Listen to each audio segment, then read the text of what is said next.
கிறிஸ்துவுக்குள் என் அன்பு தேவ பிள்ளைகளே, கர்த்தர் உங்களை ஆசீர்வதிப்பாராக. சங்கீதம் 115 சங்கீதம் 15 வசனம், வானத்தையும் பூமியையும் படைத்த கர்த்தராலே நீங்கள் ஆசீர்வதிக்கப்பட்டவர்கள். ஆம் தேவ பிள்ளைகளே, நாம் ஆசீர்வதிக்கப்பட்டவர்களாக இந்த பூமியிலே வாழ்ந்து கொண்டிருக்கிறோம். பாவத்திலிருந்து மீட்கப்பட்டிருக்கிறோம், சாபத்திலிருந்து மீட்கப்பட்டிருக்கிறோம். உளையான சேற்றிலும் படுகுழியிலும் இருந்த நம்மை கர்த்தர் மீட்டெடுத்திருக்கிறார். நம்முடைய பெயரை ஜீவ புஸ்தகத்திலே கர்த்தர் எழுதியிருக்கிறார். வானத்தையும் பூமியையும் அண்ட சராசரங்களையும் படைத்த தேவாதி தேவனுடைய பிள்ளைகளாக இந்த பூமியிலே வாழ்ந்து கொண்டிருக்கிறோம். நாம் நடக்கிற ஒவ்வொரு பாதையிலும் தேவாதி தேவன் நம்மோடு கூட இருந்து நம்மை நடத்தி சென்று கொண்டிருக்கிறார். நம்மை சுற்றிலும் காணப்படுகிற ஜனங்களின் நடுவிலே நம்முடைய பாதை ஒருவேளை ஆசீர்வதிக்கப்பட்ட பாதை போன்று தோன்றாமல் காணப்படலாம்.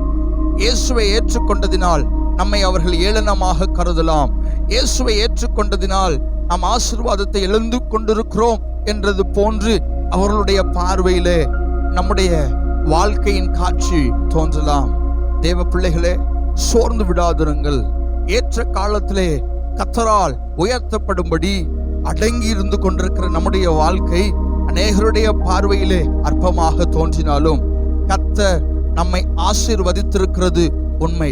கர்த்தராலே நாம் ஆசீர்வதிக்கப்பட்டிருக்கிறது உண்மை. நிச்சயமாக அநேக கண்கள் காணத்தக்கதாக நம்முடைய தலையை கர்த்தர் உயர்த்துவார், கர்த்தர் மேன்மைப்படுத்துவார். அநேகர் கண்டு ஆச்சரியப்படத்தக்கதாக உப்பால் சாரமேறினவர்களாக அநேகருக்கு விளக்காக கர்த்தர் நம்முடைய வாழ்க்கையை உருவாக்கி ஆசீர்வாதமாக நிலைநிறுத்த அவர் வல்லவராக இருக்கிறார்.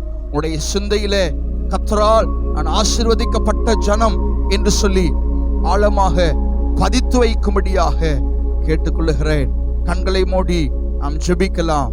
பிதாவாகிய தேவனே, இந்த சத்தத்தை கேட்டுக்கொண்டிருக்கிற தேவ பிள்ளைகளுக்கு நாங்கள் ஆசீர்வதிக்கப்பட்ட ஜனம் என்று சொல்லி ஒரு விசுவாசம், ஒரு நம்பிக்கை இந்த நாளிலே பெருகும்படியாக நாங்கள் ஜெபிக்கிறேன். சுற்றியுள்ள மனிதர்களுக்கு முன்பாக இவருடைய தலையை உயர்த்துவீராக. இயேசுவின் நாமத்தில் ஜெபிக்கிறேன் நல்ல பிதாவே, ஆமென்.